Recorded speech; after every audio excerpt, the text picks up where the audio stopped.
Hola, ¿cómo están? Bienvenidos a Café Ciudadano. Mi nombre es Alejandra Aramayo y como cada fin de semana estoy contenta de ingresar a su casa para hacer una pausa interesante, una pausa aromática, una pausa con un buen café ciudadano. Así que los invito a que nos acompañe la próxima hora en este programa que es un gentil auspicio de PBO y la Coordinadora Republicana. PBO es un canal que está presente a nivel nacional. Nosotros tenemos más de 250 repetidoras a nivel nacional. Además que estamos en las plataformas de cable streaming que más importantes del país. Es el caso de Movistar. Usted puede sintonizar PBO en la frecuencia 735 o 35. Y si usted no quiere Movistar y quiere estar en Claro, también nos puede ver allí desde la frecuencia 515. Además, está transportándose en su vehículo, nos puede escuchar a través de la frecuencia modulada en 91.9. Entonces, PBO es una multiplataforma a la que le agradecemos tener la oportunidad de llegar a ustedes y tocar temas sensibles. La semana que acaba de terminar ha sido una semana importante.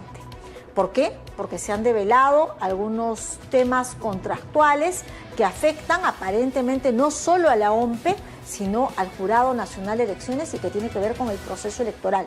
Proceso electoral que no termina el 7 de junio con la segunda vuelta, sino que tendrá que ser objeto de control político en el futuro Congreso bicameral o en la Contraloría de la República para observar los contratos que hizo el señor Piero Corvetto, hoy con impedimento de salida del país, y responder, porque las decisiones que él tomó por algunas cuantas pesetas afectaron el derecho de elegir, que es un derecho principal que tiene que ver con la democracia.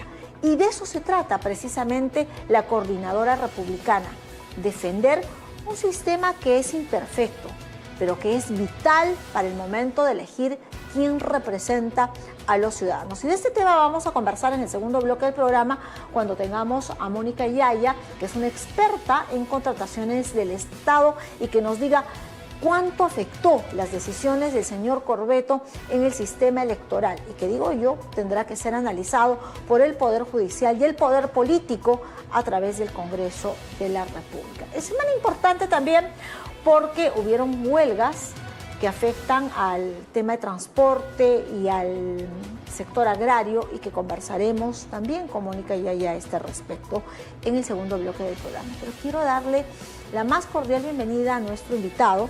El invitado de hoy es relevante porque, fíjense ustedes, tiene que ver con una de las principales preocupaciones ciudadanas que tenemos. Y estas preocupaciones tienen que ver con qué limita nuestros derechos.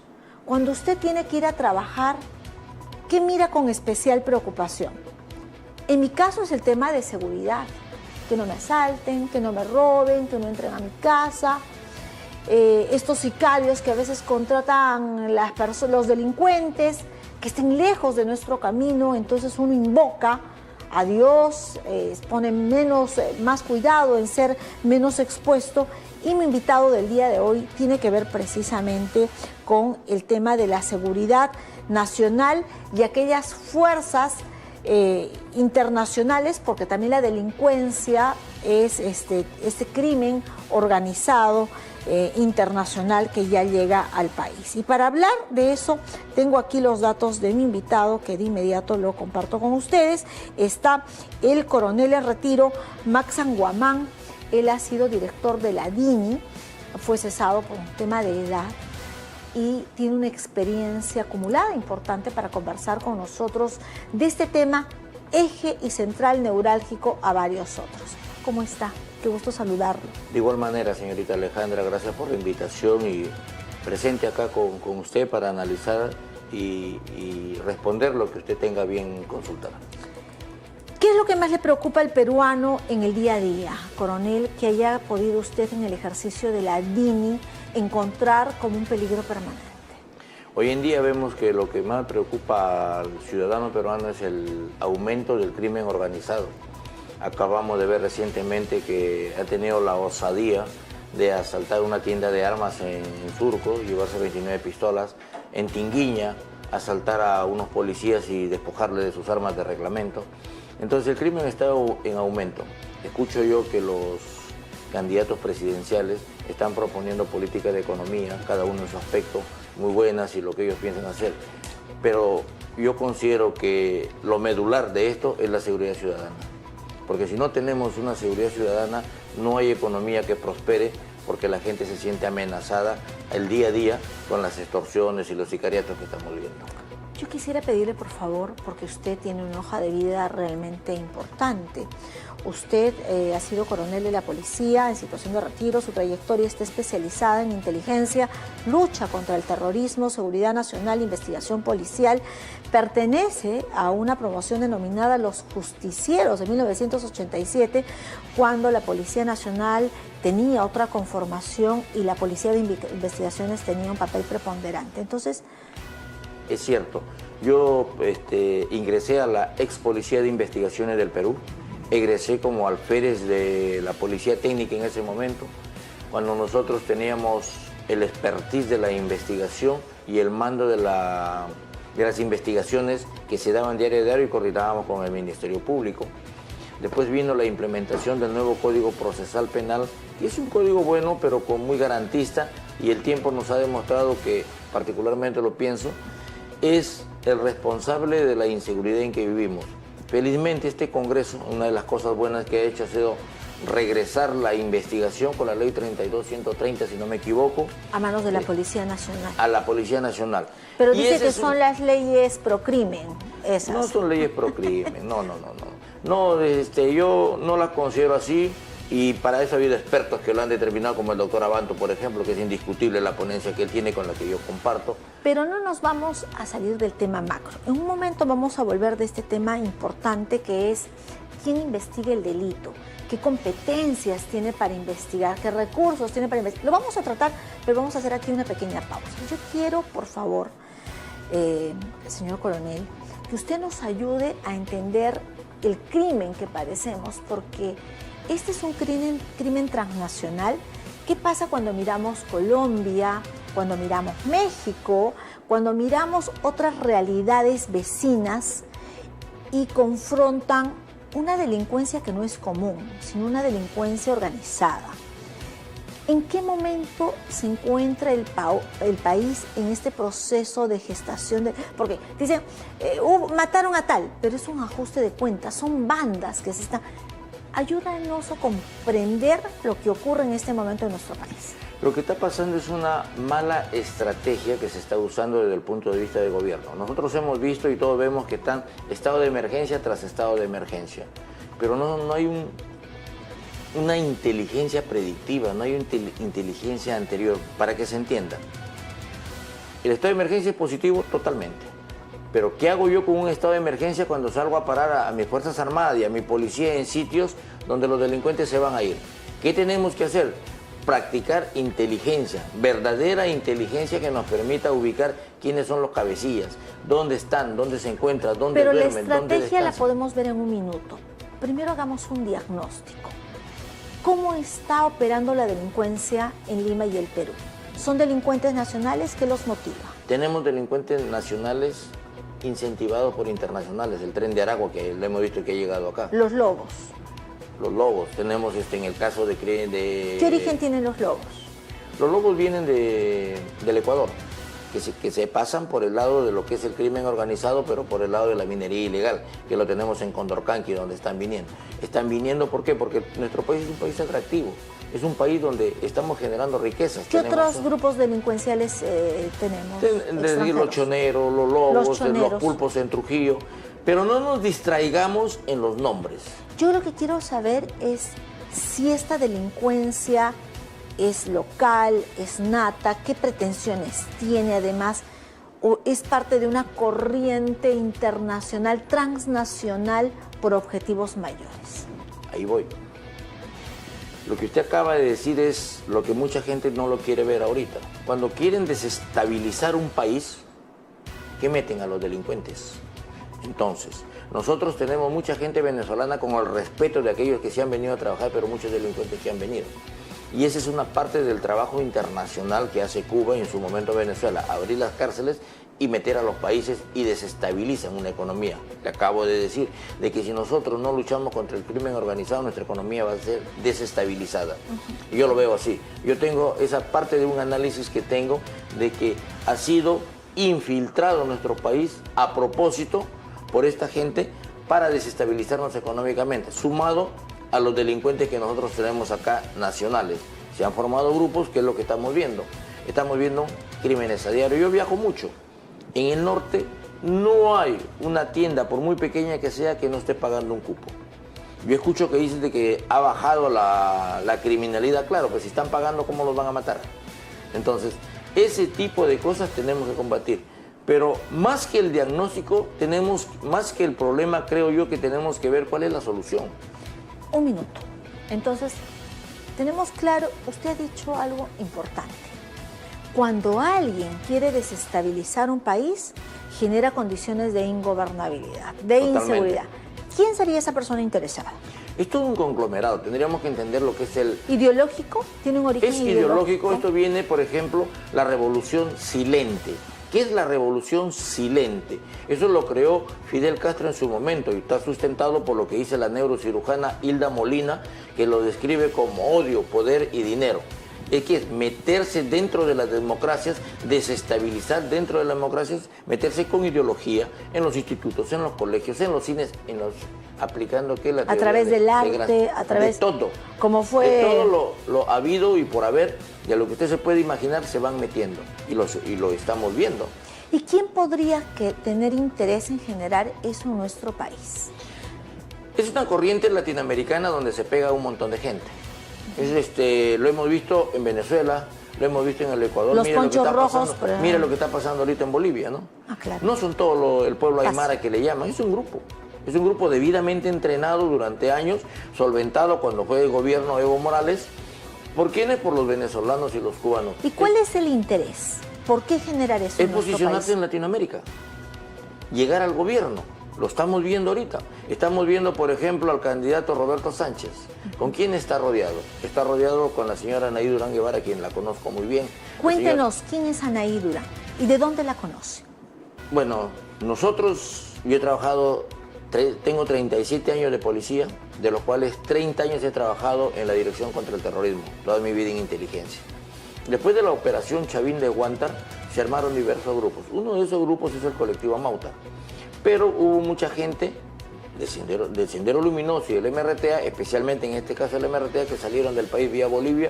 Y en este caso, Teófilo Apari Cuba, el suegro de Lori Berenson, con Alexandra Arayo Chávez, hacen un video que nosotros por las comunicaciones internacionales con la PIS de Chile nos enteramos y le envían ese video como material de estudio y respuesta a la operación Chavín de Huántar a la señorita en ese momento, Anaí Durán Guevara. ¿Que dónde estaba? Ella es una estudiante, pertenecía al colectivo Amauta junto con Álvaro Campana y otros jóvenes de cierta universidad. Ese es público, ¿de qué universidad? La universidad, la PUC, ¿no? Nacional de San Marcos. Ah, la San Marcos. Entonces, lo lleva ahí, nosotros ahí la conocimos, que era de un grupo afín al MRTA. De ahí la volvimos a ver en el 2006, cuando justamente, lo que usted está diciendo, ¿a quién le interesa?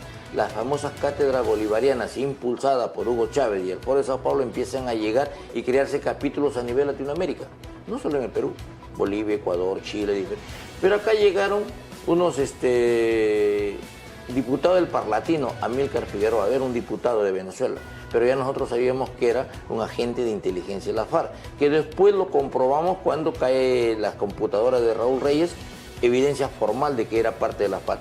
En ese momento llegó él, llegó Narciso Isaconde, estuvo... En la experiencia de las FARC, lo que hacen ellos es un acuerdo de paz, entre comillas, y blanquean su trayectoria de muerte y se sientan en la política a la que no pudieron derrotar por las armas y llegan al poder. Es así que, vestido, disfrazado de político, llega este guerrillero al país. Llegaron a esto, para salir, terminar la idea, llegaron en el 2006, hicieron un evento toda esa gente, Roque González La Rosa, Narciso Sacón de la FARC, Jenny Santander, la esposa de Marco Quispe, de un boliviano. Y ahí la volvimos a ver a la señora Anaí Durán Guevara, en una casa, en una habitación 301, un departamento, la casa todavía existe, bueno, la dirección. ¿Y quiénes estaban ahí? Gente de Frente Patriótico, Manuel Rodríguez de Chile, pero también estaba ahí la señora Lucía Elvite, y ella estaba con el delincuente terrorista Astorga Valdés, con quien después ella ha tenido un hijo. Posteriormente la hemos visto ya en el gobierno de Castillo y recientemente la acabo de escuchar yo abiertamente en un medio de televisión ante el periodista Alberto Rodríguez, decir de que las personas, Tito Rojas, Alejandro Manay, son luchadores sociales, pero sin embargo ellos pertenecen al Movadef. En el caso de Alejandro Manay nosotros lo hemos detenido como parte integrante del sindicato de Castillo, que quiso introducir para poder blanquear a la gente del SUTEP. Ese fue Iber Maraví, que ahora es senador también electo. Alejandro Manay era un muchacho que participaba en todas las protestas, sabía así por haber, parte del Frente de Defensa de Ayacucho, probadamente integrante de Sendero Luminoso, y eso es a lo que la señora Anaí estaba tratando de decir. O sea, ¿qué es lo que hacen ellos? Reescriben la historia para que nuestros jóvenes... Una nueva narrativa. Para que nuestros jóvenes no conozcan la realidad. Entonces, eso uno tiene que decirlo, transparentarlo, decir la verdad. Nada más. Coronel, entonces, de cara a lo que usted acaba de contarnos de la señora Anaí Durán, ella no solo estuvo vinculada a comprobados actores filoterroristas, terroristas. En el caso de Astorga Valdés, el papá de su menor hijo, él ha estado detenido, sentenciado y liberado por ser integrante del MRTA. Terrorista, es un terrorista. Yo no estoy diciendo que la señora es terrorista. Sus vínculos con ellos denotan otra cosa. Acá está, por ejemplo, defendiendo a gente de Sendero Luminoso del Movadef, y el Movadef es un organismo de Sendero Luminoso ya sentenciado por el Poder Judicial. Eso, ¿sería apología al delito del terrorismo? No sé que eso lo califiquen las autoridades, pero está haciendo eso. Ahora, ¿la señora como tal tiene una investigación abierta por estos temas? La verdad que desconozco, pero yo supongo de que la Dirección contra el Terrorismo o el Ministro del Interior o el Comandante General de la Policía ya han debido dar algunos lineamientos para eso, o la Fiscalía. Debe haber algún informe. ¿Cuál sería el tipo penal porque se le tendría que investigar ahora? ¿Por qué que el padre de su hijo sea un terrorista no la hace a ella terrorista? Por supuesto que no. ¿La aproxima a una ideología? Sí, por supuesto. Nos queda a todos la suspicacia que ella salga y defiende y diga, estos son luchadores sociales, a gente que lo que ha venido es procurando destruir el sistema democrático, no respetar los derechos de los ciudadanos, no tenemos ninguna duda.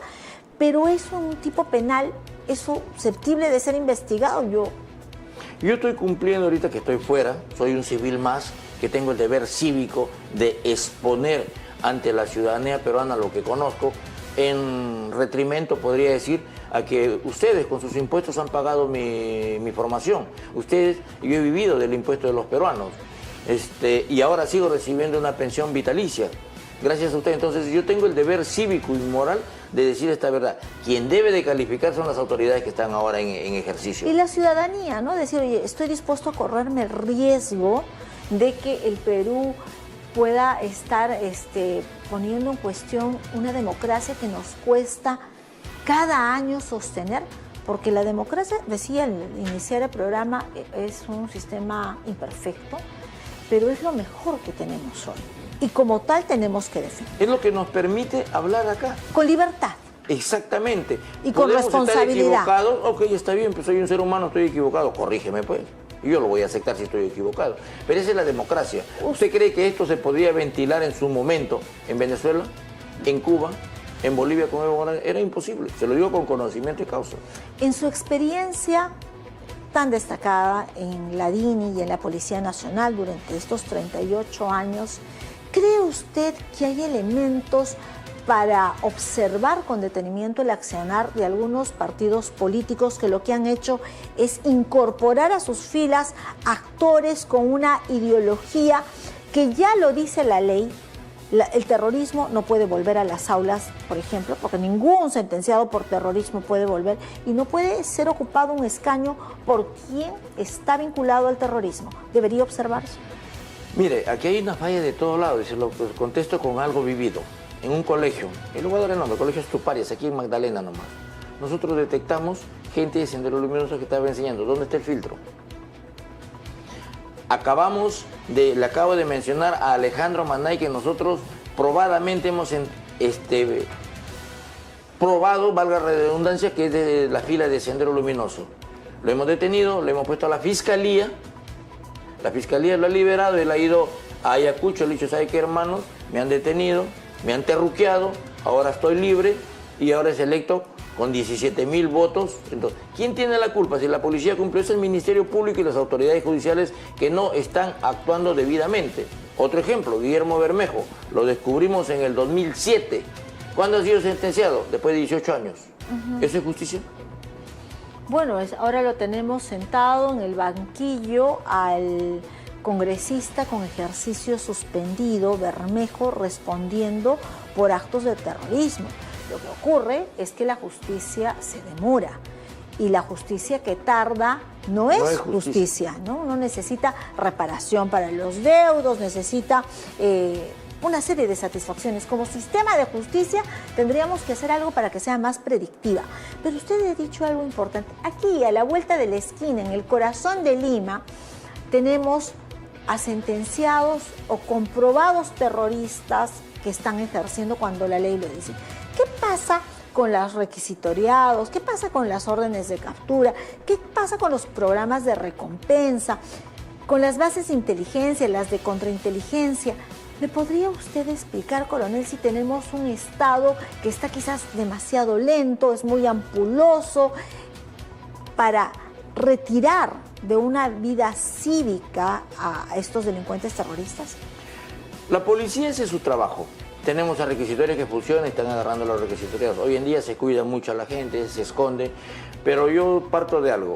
La buena inteligencia requiere un buen presupuesto. Pero no solo es presupuesto, también es control del presupuesto. Entonces yo vengo diciendo hace mucho tiempo que el dinero para inteligencia falta, siempre va a faltar. ¿Pero es suficiente por el momento? Yo creo de que sí. Pero tenemos que velar que ese dinero que se deja para trabajar trabajos en inteligencia debe llegar al personal que esté en la calle, al subalterno que pasa la noche, al que está caminando y siguiendo a las personas. ¿Cómo se consigue eso? Con un control.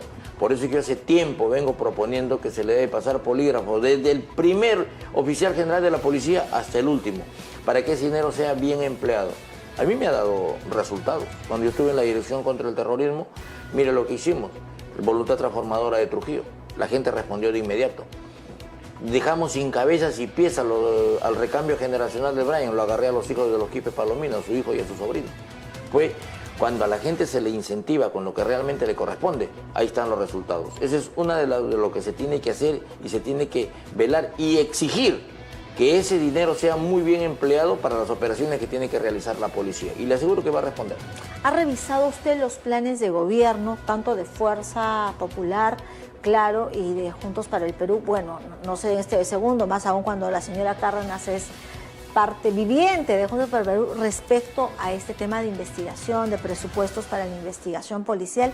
¿Qué dicen estas propuestas políticas? No lo dicen claramente como lo estoy diciendo yo, son rasgos generales. Lo que a mí más me llama la atención de Juntos por el Perú es que ellos quieren un Estado estatista, y está ahí, lo dicen. Ahora veo que están cambiando el discurso, pero no hablan mucho, a excepción del de Fuerza Popular, que sí toca los temas de lo que es investigación y repotenciar a la policía. Pero ¿a qué le llamamos repotenciar a la policía? Y ahí es algo que tengo que ver. Todos los gobiernos que hemos visto, y yo estaba en actividad, he visto cómo se traían abajo a la policía y la agarraban como caballito de batalla y diciendo vamos a reestructurar, y votaban a un montón de generales de la policía. ¿Dónde están esos presidentes que eran morales y que iban a arreglar a la policía, lo iban a transformar? ¿No todos están en la cárcel? Bueno, entonces, ¿con qué moral hablamos? Hay un plan estratégico de capacidades de la Policía Nacional del Perú al 2030 que es Mariano Santos Mateo. ¿Es un buen plan? Es un buen plan, es un muy buen plan que habla de infraestructura, equipamiento, tecnología, personal, inteligencia, formación policial, ese ADN comprometido con la ciudadanía, tiene que ponerse en vigor y tiene que funcionar, coronel, todos los mecanismos estatales para identificar a las personas investigadas, requisitoriadas o sentenciadas por terrorismo. Totalmente. En el país. A esto voy. El plan es muy bueno. Y siempre he dicho y reclamo que los políticos no deben de meterse. No deben de meterse y la policía, el Ministerio Público y todo el sistema de inteligencia tiene que deberse a la ley y a la Constitución. No tienen por qué la policía de alguna manera politizarla. La hemos visto hace poco, ¿cierto? Entonces no puede ser politizar la policía. La policía se debe a la Constitución y a la ley y al Perú. Nosotros no nos debemos a un gobierno. Coronel, yo estoy gratamente sorprendida con la claridad que usted nos ha hablado hoy, pero en realidad ha sido coherente con su ejercicio de operatividad, recuperando el BRAEM, poniendo orden, sentando bases. Ojalá que la política le abra la puerta y su experiencia policial pueda servir para contener las amenazas de terrorismo que se ciernen lamentablemente en la vida democrática del país. Ha sido un gusto. Ha sido un placer estar con usted, conversar y bueno, que como lo termino diciendo, ¿no? Que Dios salve al Perú. ¿Por quién va a votar? Yo no voy a decir por quién voy a votar porque estoy haciendo unos TikTok en el cual yo me considero apolítico, pero yo tengo una posición de lo que es la defensa de la democracia del país en lo que ha sido creado, el respeto irrestricto a los derechos humanos y a las leyes. Mi voto es secreto, permítame esa situación. No quiero inducir a nadie, ni que piense nadie lo que yo estoy, y quiero que quede bien claro. Eso es un tema técnico. Yo no quiero ni estoy induciendo el voto de nadie. Sencillamente estoy hablando, como le comenté, por el deber cívico y moral que siento de trasladar toda la experiencia que he vivido y lo que estoy viendo ahorita en el panorama. Yo quisiera que mañana me digan, ¿sabe que eres un apocalíptico? Eres una persona pesimista y que haya triunfado la democracia. Bueno, no quiero equivocarme. Le agradezco mucho. Quienes no podemos exonerarnos de tomar decisiones somos nosotros. Así que yo lo invoco a que vaya rapidito a una pausa y vuelva con nosotros porque el programa sigue. Tenemos una pausa comercial obligatoria y volvemos más aquí en Café Ciudadano porque ya está con nosotros Mónica Yaya. Vamos a hablar de estas contrataciones con el Estado que han puesto en riesgo el ejercicio ciudadano, que es el ejercicio al voto. Ya volvemos.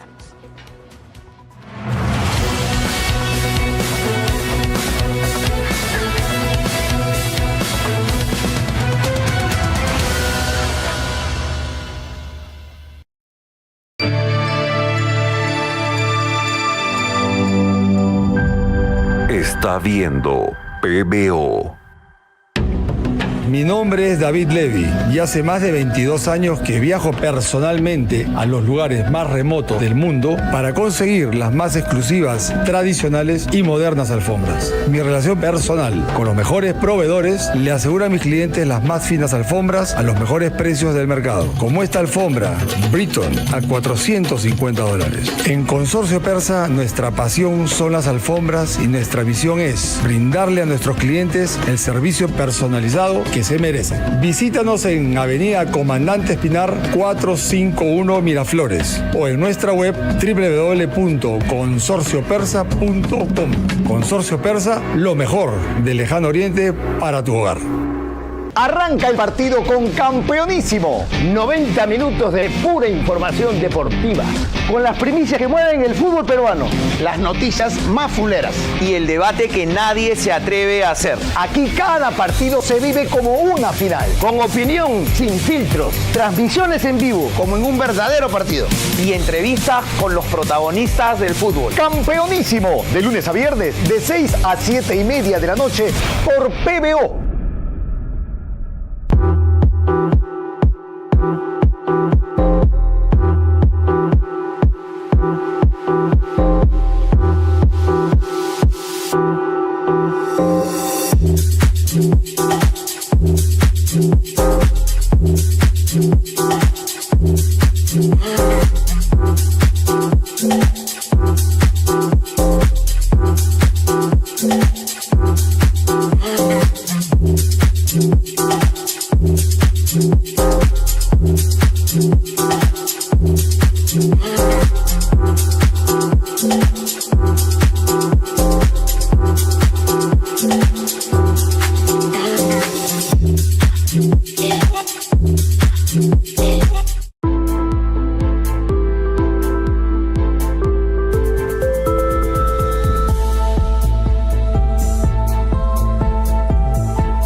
Texas Steakhouse, carnes y parrillas, cortes de carnes sabrosos y ensaladas frescas. La perfecta combinación de la buena comida en un grato ambiente. El placer exclusivo de comer convirtiendo cada ocasión en inolvidable. Disfruta de lo mejor en sus dos locales. Chorrillos, Avenida Defensores del Morro 1803. La Punta, Avenida Miguel Grau 300. Texas Steakhouse, carnes y parrillas.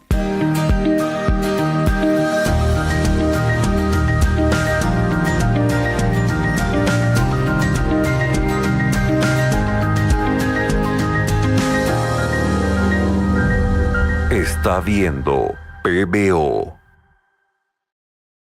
Tu internet vuela y ahora tu tele también. Con el nuevo Duo Fibra Más tienes todo. 600 megas por un año, pagando solo $59.90 al mes por los primeros 6 meses. Ahora con nuevos canales. Disfruta de TNT, CNN y Cartoon Network. Lo mejor en noticias, películas y dibujos animados. Son más de 100 canales por solo 40 soles más al mes. Visítanos en nuestras oficinas o llama al 016-418-1000. En Redondos queremos saber cuál es el plato más rico que recuerdas. Quizás no se ve así, y sí más parecido al clásico de tu abuelita, que aunque no se veía tan perfectito, su sabor sí que lo era. Y es que Redondo sabe, y sabe muy bien que para los peruanos primero es el sabor, luego que se vea bonito, porque la vida real no es perfecta, pero definitivamente así sabe mejor. Redondos, comamos bien, vivamos mejor. Soy Armando Macé y te invito a disfrutar Detrás de una canción, un espacio para descubrir las historias, emociones y anécdotas que viven en la música. Junto a artistas, compositores y nuevos talentos, conoceremos lo que hay detrás de cada canción.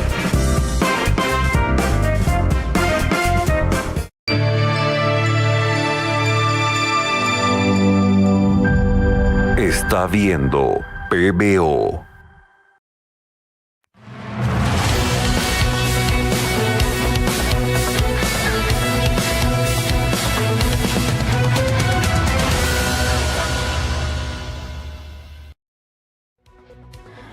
Bienvenidos y muchas gracias por volver y quedarse con nosotros. Está usted viendo y tomándose un café ciudadano con información para que desarrolle algunas ideas, para que las comente y haga un juicio personal de la coyuntura política. Sí, no me diga, es sábado en la noche, quizás usted quisiera algo, no sé, más light.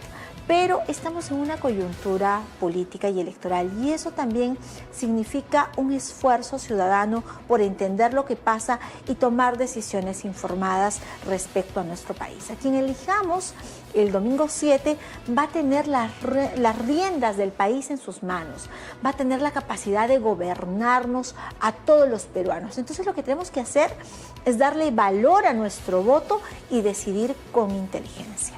Por favor, antes de que se me pase, porque ya me advirtió Jani, Walter, Alejandra, tú empiezas el programa, te entusiasmas y no dices nada de tus redes sociales, así que lo digo ahorita. Sígame por favor en mis redes sociales. Tengo un podcast, se llama Protagonistas, y si usted pone su teléfono en el QR, me sigue y va a tener acceso a programas como estos, interesantes, con información actual. En Protagonistas Podcast los esperamos los martes y los viernes a las 8 de la noche. Y bueno, sin mayores preámbulos, quiero presentar a una experta, abogada, profesional en temas de contrataciones en el Estado. ¿Por qué es importante mirar los contratos?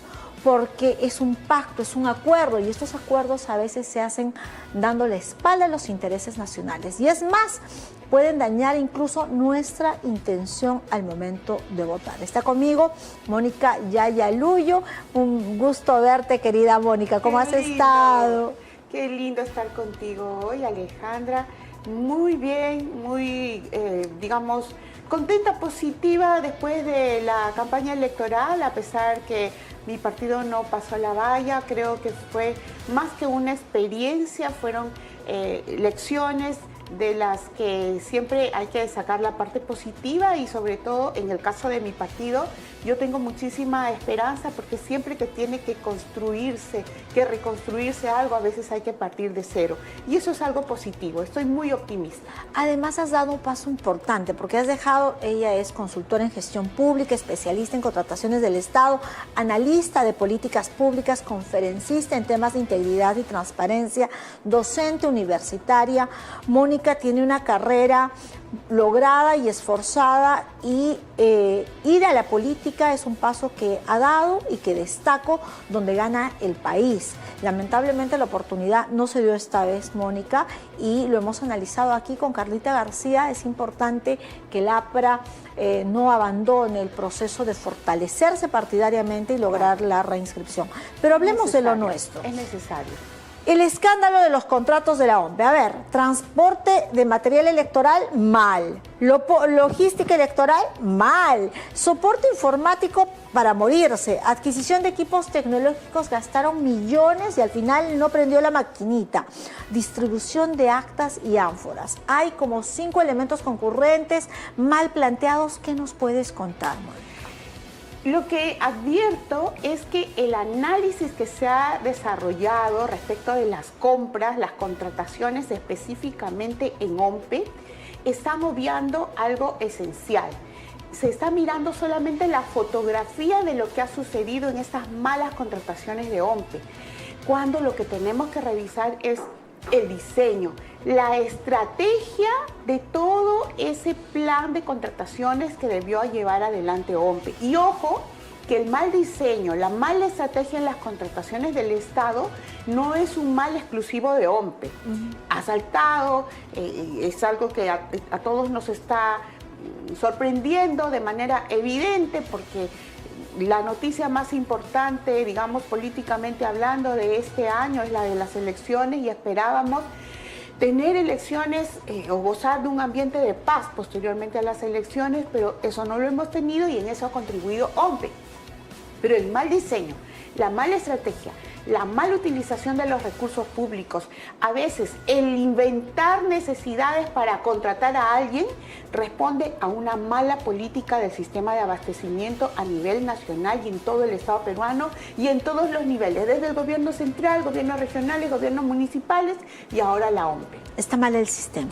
Muy mal el sistema porque se olvida que la finalidad del dinero público es satisfacer finalidades públicas y para esa satisfacción de las finalidades públicas se tiene que hacer una selección que cumpla por lo menos con 3 requisitos: que tenga buen precio, que sea de buena calidad y que los bienes y los servicios sean otorgados de manera oportuna, pero sobre todo tienen que cumplir una finalidad pública.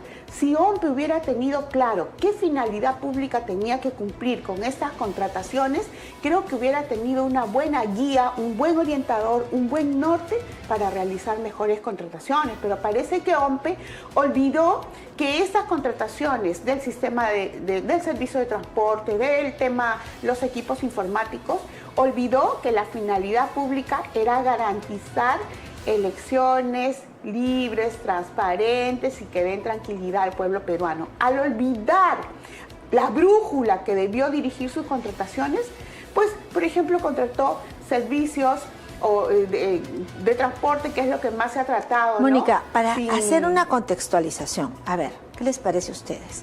Mónica además es generosa, ha venido buena, poseída por el bien, por eso se vestió de celeste tan bonito.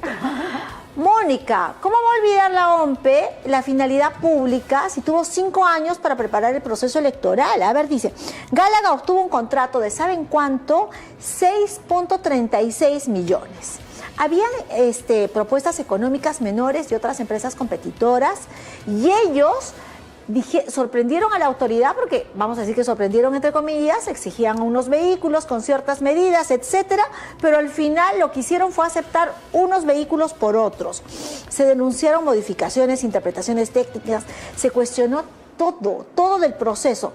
¿Y qué hubo acá? Por supuesto, posible direccionamiento, términos de referencia cuestionados, problemas logísticos. Porque no vamos a decir que esto es un tema de negligencia, Mónica. No hay negligencia en contrataciones en donde, por ejemplo, para la contratación de Gálaga hubo manipulación de términos de referencia fuera de tiempo. Cuando dije la palabra olvidar, quizás debí utilizar la palabra apuesto de lado, ¿correcto? Pero independientemente de la palabra que utilice, aquí lo importante es que lamentablemente las contrataciones de OMPE no cumplieron con su finalidad pública, de acuerdo, que es dar tranquilidad a los peruanos respecto del proceso electoral, ¿no? Y yo creo que sí hay indicios de la comisión de delitos en la contratación de Gálaga. ¿Por qué? Porque sacaron un as bajo la manga y a última hora modificaron los términos de referencia que estaban previamente entregados a todos los postores y dijeron, bueno, vamos a solicitar una capacidad específica para los camiones y esto pues hace que gane Gálaga, prácticamente el único postor, ¿no? Claro, y acá, por ejemplo, la Contraloría General de la República plantea que hay responsabilidades administrativas, funcionales, incluso posibles responsabilidades penales, no en uno, no en dos, en 10 funcionarios. 10 funcionarios, y no hemos hablado de otros temas, por ejemplo, el caso de las computadoras en las impresoras. Más de 31,000 laptops se compraron para el proceso electoral. O sea, imagínense, un set, 20 sets, ¿cuántos sets de PBO llenos de computadoras pensados para darles facilidades a quienes tienen la responsabilidad de procesar los votos y no quedarse trasnochándose? Y no funcionaban, o sea, esto es realmente gravísimo. ¿Cuánto costó la broma? 41 millones de soles. Problemas de conectividad, falta de energía, deficiente capacitación, fallas logísticas. O sea, Mónica, mira, pero ahí está, disculpa que te interrumpa, Alejandra, el mal diseño de esa contratación. Cuando se compran equipos informáticos, y eso lo saben los logísticos y todos los especialistas en contrataciones del Estado, cuando se compran equipos informáticos casi siempre se compran bajo el sistema llave en mano. ¿Qué significa eso? Operando. Que el equipo informático tiene que ser puesto en el lugar en donde se va a utilizar, tiene que ser sometido a pruebas de funcionamiento y además debe tener una persona permanentemente dedicada a solucionar de manera inmediata cualquier falla. No utilizaron el sistema llave en mano y es por eso que cuando llegaron esos equipos informáticos no tenían ni siquiera en dónde conectarlos. Entonces, y es posible que esa empresa haya cumplido con las bases, haya cumplido con los términos de referencia, pero lo que pasa es que esos términos de referencia fueron mal diseñados y yo creo que allí también hubo cierto favorecimiento a ese postor, porque yo estimo imposible que OMPE pueda haber comprado equipos informáticos con tanta anticipación sin haber previsto que el día del proceso electoral podían o no podían funcionar. Claro, entonces ahí uno se plantea algunas preguntas. ¿Es importante comprar tantas laptops? La pertinencia de la compra, la legalidad del proceso. Oye, voy a gastar para 2 fechas, la razonabilidad del gasto y la depreciación de la computadora es como un carro, tú le enciendes y pasó al segundo a ser de segundo uso. ¿Y a quién lo derivas? ¿Cuál es la necesidad? Entonces, la pregunta es la siguiente, porque podríamos hablar además de otros temas que complican a la gente de la OMPE. ¿Va a quedar esto así? No creo que quede así. Contraloría General de la República ha emitido sus informes, ha determinado responsabilidades administrativas, de allí viene la determinación de responsabilidades penales y también civiles seguramente. Pero permítanme salir un momento del tema de OMPE. Yo sé que es la coyuntura la que nos tiene en estos momentos concentrados en OMPE, pero mira, de acuerdo a la misma Contraloría General de la República, cada año se pierden 24.000 millones de soles por actos de corrupción. Entre esos actos de corrupción está el contratar lo que no se necesita. Como por ejemplo, retornamos solamente para el ejemplo a la OMPE. ¿Por qué comprar bienes, equipos informáticos que podían ser alquilados, verdad? En este gasto por corrupción, las municipalidades, los gobiernos regionales, los ministerios y quizás hasta el despacho presidencial contratan servicios de personas servicios que no se necesitan. Entonces, por eso yo trato de ver las cosas de manera mucho más panorámica y digo, hay que determinar las responsabilidades penales en los funcionarios de OMPE, que ojo, no vienen solamente desde el 2026, hay desde el 2021 a los que Contraloría no les ha prestado la atención debida. Esto sucedió en la gestión de Piero Corbeto. Pero no miremos solamente OMPE, miremos todo el panorama, todas las instituciones del Estado que vienen gastando de manera indiscriminada y de manera innecesaria muchas veces, o de mala manera para favorecer a algún postor, a algún proveedor, al que seguramente le falta trabajo o le falta ventas. Esto es un mal nacional y es por eso tan importante la selección del ministro de Economía y Finanzas. Y tú dirás, ¿qué tiene que ver aquí el ministro de Economía y Finanzas? El Ministerio de Economía y Finanzas es el encargado de proyectar todas las compras que se van a realizar de manera multianual. Dentro del Ministerio de Economía y Finanzas está el sistema de abastecimiento, en donde se programan todas estas compras y se aprueba el presupuesto. Entonces, si tenemos un Ministerio de Economía y Finanzas, un ministro de Economía y Finanzas que no sabe alertar al presidente de la República, a los demás ministros, a la presidencia sobre, por ejemplo, la gran brecha que existe entre los ingresos y los egresos, pues estamos perdidos. Si no tenemos un ministro de Economía y Finanzas que no sabe detectar, por ejemplo, ¿qué ministros o qué familiares de ministros están contratando con el Estado cuando esto está legalmente prohibido? Pues tendremos no solamente un mal ministro de Economía y Finanzas, un mal director de nuestro presupuesto, sino tendremos una persona que contribuye también a este tipo de gastos, a este tipo de contrataciones direccionadas y a este tipo de perjuicios para el pueblo peruano.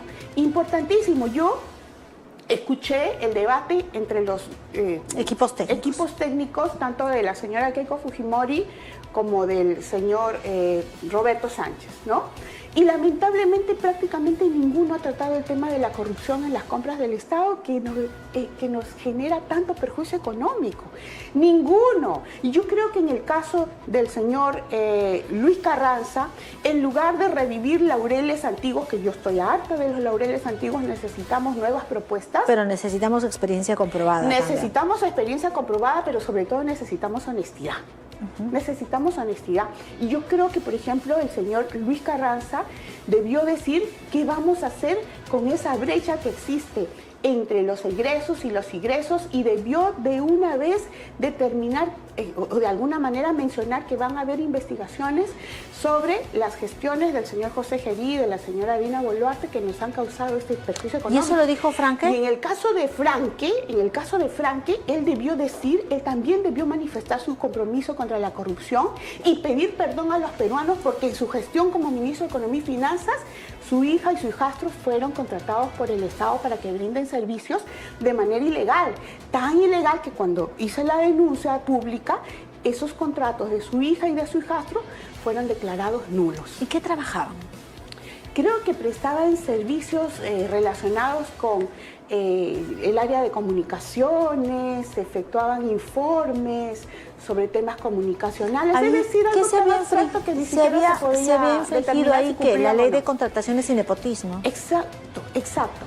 La ley de contrataciones del Estado establecía de manera radical que los hijos y también los hijastros de los ministros no podían contratar con el Estado, no podían ser contratados por el Estado. ¿Y él los contrató en su sector?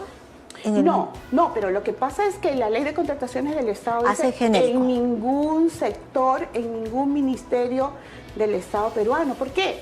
Precisamente en el caso del ministro de Economía y Finanzas, maneja, aprueba el presupuesto de todos los sectores, de todos los organismos constitucionales. Y eso no lo reconoció, una lástima. No, yo creo que allí, más que reconocerlo, era pedir disculpas. Era pedir disculpas por eso, porque hubo un escándalo en su oportunidad por la contratación de su hija y de su hijastro.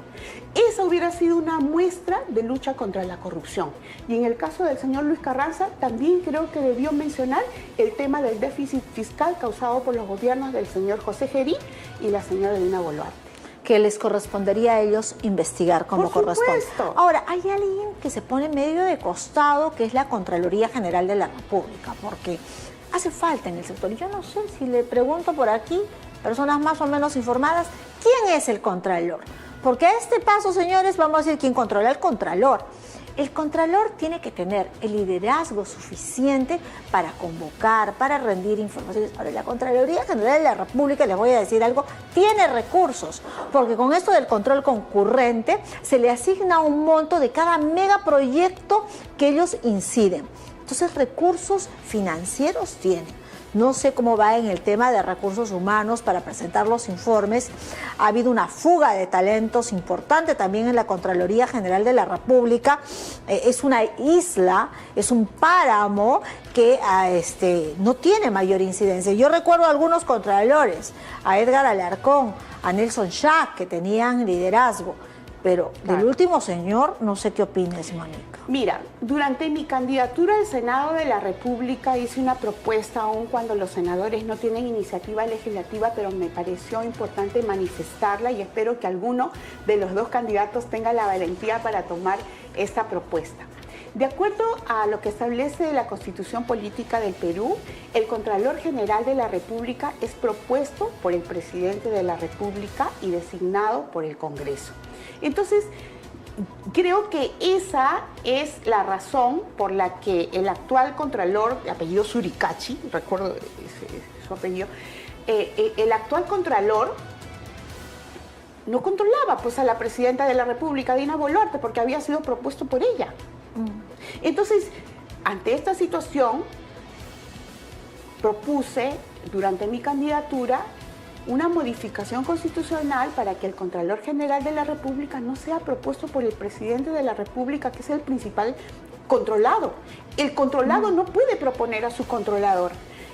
Me parece que esa es la razón del silencio del génesis, el origen, ¿no? Entonces hay que despolitizar el nacimiento de un cargo tan relevante y darle cierta autonomía para que no se sienta pues el contralor comprometido con quien lo propone ante el Congreso para que sea este poder quien lo elija.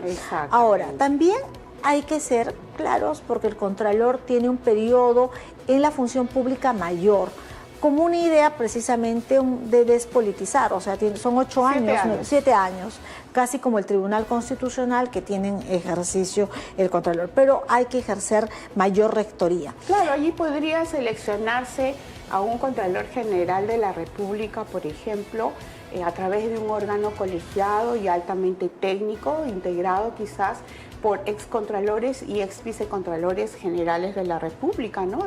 Que tienen seguramente, podrían tener sus tendencias políticas, pero en la reunión de todos ellos se podría hallar un equilibrio, como por ejemplo ese equilibrio que se halla en este Consejo Fiscal de exministros de Economía y Finanzas que vienen advirtiendo desde hace mucho tiempo esa preocupante brecha entre los ingresos y los egresos en el sector público. O una propuesta del BCR, ¿no? Es que es una institución que tiene tanta reputación y que está vinculado, quizás podría generarse, pero nada que desnaturalice la función de otro ente. Exacto. No tenemos que romper institucionalidad, sino crearla. ¿Qué ha pasado con los organismos de compras? Son todos ineficientes porque cuando se trata de comprar por volumen, unificar compras, Compra Perú, parece que no todo funciona bien, Mónica. Hay que hacer cambios, ¿no crees? Hay que hacer cambios. Mira, hay algo que también vengo advirtiendo desde hace bastante tiempo. Cada presidente de la República, a través de su presidencia del Consejo de Ministros y el Ministro de Justicia y el Ministro de Economía y Finanzas vigente, convoca a un nuevo proceso de selección de vocales. De tal manera que Vizcarra, Ollanta Humala, la señora Dina Boluarte, ahora el señor Balcázar, José Gerí, tienen vocales designados durante su periodo en el Tribunal de Contrataciones del Estado. Prácticamente tienen lotizadas algunas áreas dentro del organismo supervisor de contrataciones del Estado y voy a aprovechar, por favor, además para trasladar a través tuyo, Alejandra, y a través de Café Ciudadano, una denuncia que es anónima por las razones que ustedes comprenderán y que viene del interior del organismo supervisor de contrataciones del Estado, hoy llamado OS. Y es que en los últimos días se han producido renuncias de los jefes de este organismo supervisor, porque se han sentido presionados por el nuevo presidente ejecutivo del OCE para acelerar de manera ilegal algunos procesos que se llevan dentro de este organismo supervisor. Hay que tener en cuenta que el presidente ejecutivo de OCE es designado directamente por el presidente de la República. Entonces, según ellos, se han visto obligados a renunciar por las presiones que están recibiendo, que son de tipo político y lógicamente grave laboral. denuncia, Así grave es. denuncia. Entonces yo creo que eso tiene que ser investigado por un Contralor General de la República que sea políticamente y económicamente independiente también. O el fiscal de prevención del delito, ¿no? Exactamente. Creo que sería conveniente que se dé una vueltilla por ahí. Recuerden ustedes que los contratos más importantes y cuestionados se han dado la noche del 24 de diciembre, la noche del 31 de diciembre, y estamos empezando lo que en la administración pública le dicen la hora loca.